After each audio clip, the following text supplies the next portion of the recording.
Nakalabas-labas nga rin tayo ng bahay dito guys, as you can see. Sinamahan ko nga lang pala mamili ng mga gamit niya papauwi si Kuya Jano. Pasalubong niya daw yan guys sa mama niya guys. Bumili pa nga siya dito ng mga alas sa sa pwesto nila mama. At ito pa nga guys, nagpapanggap pa nga masipag ang ating pisan dito na si Habo. Akala mo talaga masipag talaga siya. Ito na nga guys, yung pinaka-hinihintay nyo is yung food trip. Kumain nga lang pala kami ng kwek-kwek dito guys. Napakasarap nga ng kwek-kwek dito guys. Yun nga isa sa mga pinaka-paborito ko, samahan nyo ko. What is up guys, for today's video nga may gagawin tayo at makakalabas na rin tayo ng bahay. Katatapos ko nga lang dyan maligo guys kasi may sasamahan tayo. Sasamahan nga lang natin si Kuya Jano mamili ng mga gamit niya papunta ng Palawan. Naglakad nga kami papunta rito guys sa may sakayan ng jeep guys papunta ng Santa Cruz. At ito nga guys, napilit ko si Kuya Jano na magpakita sa ating camera. Nahihiya-hiya pa nga siya dyan guys at hindi daw siya sanay.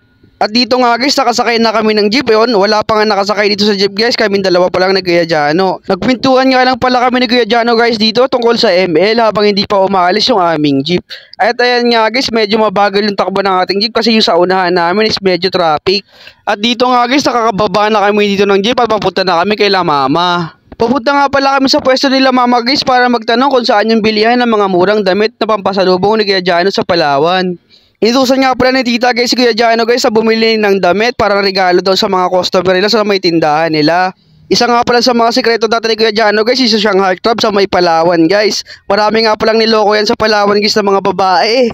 Pero nagbago na daw siya ngayon guys at good boy na. Napakaraming ang tao ngayon dito guys at siksikan na nga. At dito nga sa video na to guys, kasama na namin si Mama. Nistorbo pa nga namin si Mama guys sa kanyang trabaho guys. Nagpaalam naman nga yan si Mama guys sa kanyang amo. At dito nga guys, hindi kami makapaniwala dito guys. Sobrang mura talaga ng mga damit. At napakaganda nga ng mga tela niyan guys at cotton talaga. 50 nga lang yan guys, bawat peraso guys. At mamimili pa nga si Kuya Jano guys kung ano yung gusto niyang kunin guys sa mga damit. At dito nga guys, nagpaalam na sa amin si Mama para bumalik sa kanyang pwesto sa kanyang trabaho. At dahil di nga makapag-desisyon si Kuya Jano guys kung ano kukunin niya mga damit, tinawagan niya na si Tita. Kaso guys, sa sobrang tagal namin naghihintay na sumagot si Tita guys, umupo muna si Kuya Jano sa sobrang pagod niya. At dito nga guys, nagutom si Kuya Jano at kumain muna siya ng banana Q. Inalok niya nga ako dito guys kaso ayaw ko. Sa sobrang tagal nga sumagot ni Tita guys, nagutom si Kuya Jano at salamat sa Diyos at sumagot na siya. At dito nga guys, sinabi ni Tita na 24 pieces na mga damit yung bibili ni Kuya Jano. Agad naman kami pumunta ulit dun sa bilihan ng mga damit guys at namili na si Kuya Jano. At nung naka 24 na damit na nga si Kuya Jano guys, ito naman ako guys. Tamang selfie lang ako dito at tamang video lang. Sobrang haggard ko na nga pala dito guys. Tingnan nyo naman yung buhok ko, sabog-sabog na. Ibinalot na nga pala ni Kuya guys yung mga damit na napili ni Kuya Jano guys. At nagbayad na nga pala si Kuya Jano dito maya-maya lang. At nung natapos nga kami bumili ng damit guys, bumalik na kami doon sa pwesto nila Mama.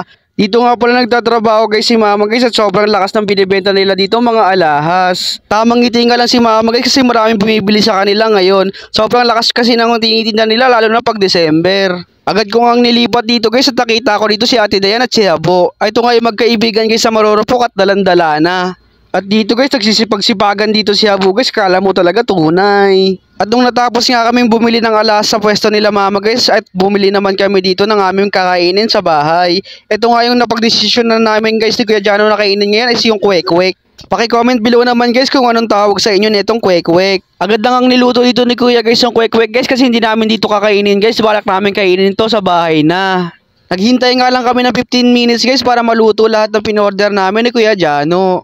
Mukhang mapapasarap na naman tong food trip natin nito pagbalik natin sa bahay. At ito nga yung mga sausawan guys, pagbalik ko ng bahay, pinakita ko na sa inyo.